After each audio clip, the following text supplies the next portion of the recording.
Our guest is Dr. Madeleine Cosman. Dr. Cosman is an attorney known for her work in medical law. She's the president of the Medical Equity, Inc., located in San Diego, California. She's been a speaker for medical meetings and bar associations, and she's written books, and she's just an amazing woman. Madeleine, are you there? I'm very much here. It's a pleasure to work with you. Oh, the pleasure is really mine. I've been looking forward to talking to you again after our wonderful conversations and listening to you at Reno. Terrific. For our listeners, talk about what your presentation was at Reno. The name of the presentation was Sustainable Medicine. And very few people know about sustainable medicine here, even among physicians. In fact, most physicians know nothing about it. But people in Europe know a great deal.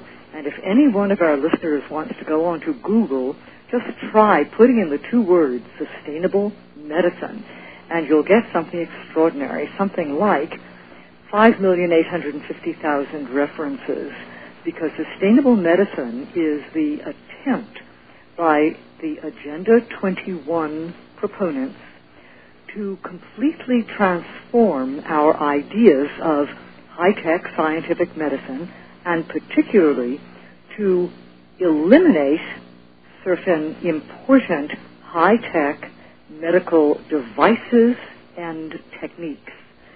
And I used, just as an example, the extraordinary medical plastics that we're all accustomed to seeing, the little plastic tubes that are used for breathing tubes or for renal dialysis or for cardiac catheterization or for feeding tubes or for blood transfusions. The flexible plastic is so common in hospital rooms and in emergency treatment that we take it completely for granted. But 50 years ago, this did not exist. The only type of tubings were made of either metal or perhaps glass or ceramic, and therefore, of course, they were painful to install. Hold on to that thought. We're going to take a break, and we'll be right back. We're back with Dr. Madeleine Cosman talking about sustainable medicine, which is usually when we hear sustainable, it's not really sustainable. Continue, please. Certainly. In any event, those who want to see sustainable medicine essentially say that high-tech medicine is impossible for everyone to have because it's too expensive and it's inappropriately distributed. Therefore, no one shall have it. And as an example, the beautiful, intelligent, actually ingenious, flexible plastics that are used throughout medicine and surgery and have actually saved the lives of, without exaggeration, billions of people worldwide. These plastics, which are treated with a particular chemical called phthalate, are being banned throughout the world. Greenpeace, a group called Healthcare Without Harm, and various rather leftist, radical environmentalist groups have said that these plastics, namely the phthalate-treated plastics used in medicine, which have been used, examined, and tested for at least 50 years. And in all kinds of areas, right? I mean, with kids and troops in battle and just in all kinds of uses. Exactly. That is, every time one sees an ambulance, there are flexible plastics within it. Every time one sees a roadside accident, the people have the tubes for breathing or intravenous fluids that are made out of these marvelous, ingenious, flexible plastics, which are PVC tubes treated with phthalate. Well, a little bit of phthalate leaches out into the bloodstream, but it harms no one. But Greenpeace has maintained that it could possibly harm some people, therefore it shall be used for no one. This is the old precautionary principle. If there is any possible risk, there shall be no action, which of course makes any sort of invention, any sort of creativity, any sort of production impossible, because everything is ordinarily risk and balance. But if they start by saying there shall be no risk, then of course there can be no benefit. In any event, what they have said is that phthalates leach out into the bloodstream, and they have tested this on, if you please, rats and alligators. And they found that the poor little rats and the poor little alligators, with huge amounts of phthalates... Hold on, we're going to take another quick break, and we'll be right back. Welcome back. We're talking with Dr. Madeleine Cosman about the ridiculous notion of sustainable medicine. Please continue.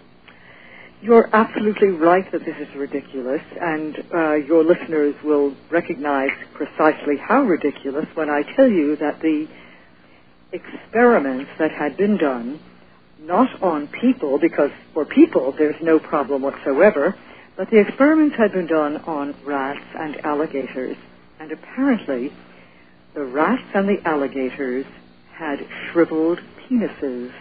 Therefore, they were worried, Greenpeace and Doctors for Sustainable Development were worried that this might be the effect upon little boys.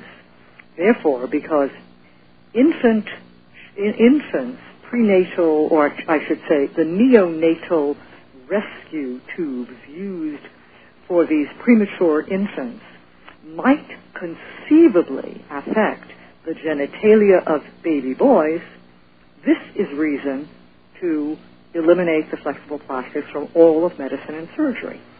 When now, they do these kind of tests on the animals, don't they expose them to more than any human being could possibly be exposed to over a lifetime? Absolutely. And not only do they do that, but in fact, the Surgeon General has said phthalates are safe. The FDA has said phthalates are safe.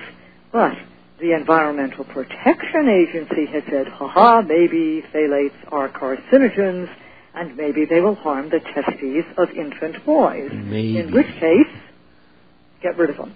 Now, this is crazy, but Baxter International, which creates about 500 million of these PVC plus phthalate-treated tubes and medical bags every year, Baxter has caved in to this political pressure. And this is a disaster for medicine and surgery. It's a disaster for the patients because there's no equally good, equally tested, and affordable substitute. So what's going to happen? Pardon me? What's going to happen?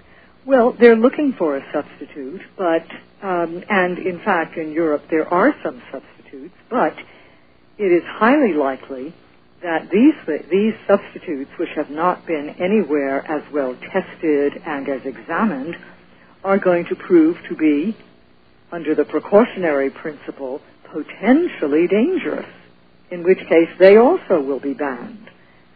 The basic intent is not simply to get rid of these plastics, although I shouldn't really say that so easily, because there are several groups that in fact are dedicating themselves to ridding the world of all plastics. There's a group called Physicians for Social Responsibility, which includes phthalates in what they call the 12 most toxic chemicals on the planet. Well, Roy, that's just a hysterical, ridiculous comment. And there's another group called the International Society of Doctors for the Environment. These are, for the most part, people who maintain that there really is no difference between you, me, as human beings, and long-fingered salamanders and oak trees. And if a polar bear is going to be endangered by something that is done to you or to me, well, the polar bear may be more significant than either of us. And this is a view of the universe that is totally antagonistic to reason, as well as against the Judeo-Christian tradition, as well as against the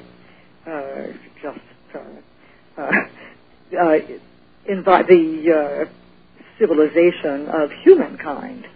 But the important point is, number one, under sustainable medicine, the intent is to get rid of, eliminate, essentially destroy the high-tech medical product. But there's something worse, and that is to get rid of the high-tech medical ideas, and therefore instill in all human beings, if you please, a duty to die. Now, I know this may sound ridiculous and absurd, but I can tell you that there are several people who are very important in the sustainable medicine movement, among whom is a Dr. Daniel Callahan, who is the head of the Hastings Institute in New York, who has such book titles as False Hopes, Setting Limits, What Kind of Life, or The Troubled Dream of Life. What he says is that sustainable medicine must redefine what it means to have good health and long life. It's impossible to pay for high-tech everything for everyone. It's too expensive. It's inequitable. Therefore, there shall be no high-tech medicine for anyone. If a person reaches a particular age, there shall be no more treatment. If a person has lived to age 75, he's lived long enough. Therefore, he has not only a right to die, but he must revise expectations as to whether he has a right to live. In fact, according to Dr. Callahan and those in the sustainable medicine ideology, each individual has a duty to die. And what they say, or often refer to, is we must study environmental equity. Consider the beautiful polar bear who catches fish in the Arctic. Now, surely no polar bear would ever presume to hop on a plane to retire in sunny Florida and collect Social Security. The polar bear would never burn valuable fossil fuel, and the polar bear knows that he can't fish for himself in warm water. But selfish human snowbirds from New York and Minnesota, they fly south to live a brutish old age and burden Medicare and Social Security and the environment and the global budget.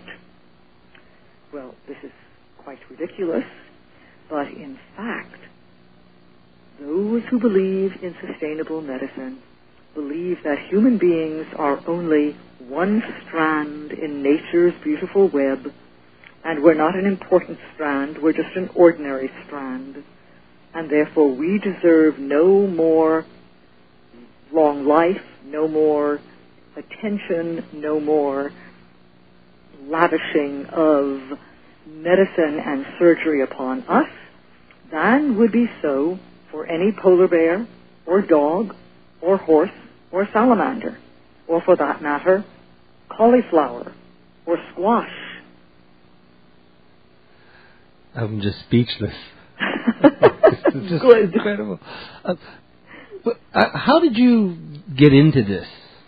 I mean, I know you've been, you're an attorney, and you've done a lot of work, and your life is going on. Where in this did it come to you? Well, I will tell you that two people you know well were the ones who, in fact, influenced me in the most benevolent way. Medical law has been my field for about 40 years, and I lecture all over the country, in fact all over the world, on medical law and medical ethics. And I was giving a lecture at a group at which Michael Shaw and Joanne Nathan were in the audience. And it had nothing to do with sustainable medicine and nothing to do with sustainable development. It was on the criminalization of American medicine. And I was presenting these astonishing facts and cases that I had been involved with, which were totally illogical, in which physicians were being thrown into jail for thoroughly absurd reasons. patients were being collectivized and viewed as mere members of diagnostic groups as opposed to as individuals. And Michael Shaw and Joanne Nathan said, this sounds like sustainable development in medicine. And I'm a very intelligent creature, but I must tell you, I didn't know what they were talking about.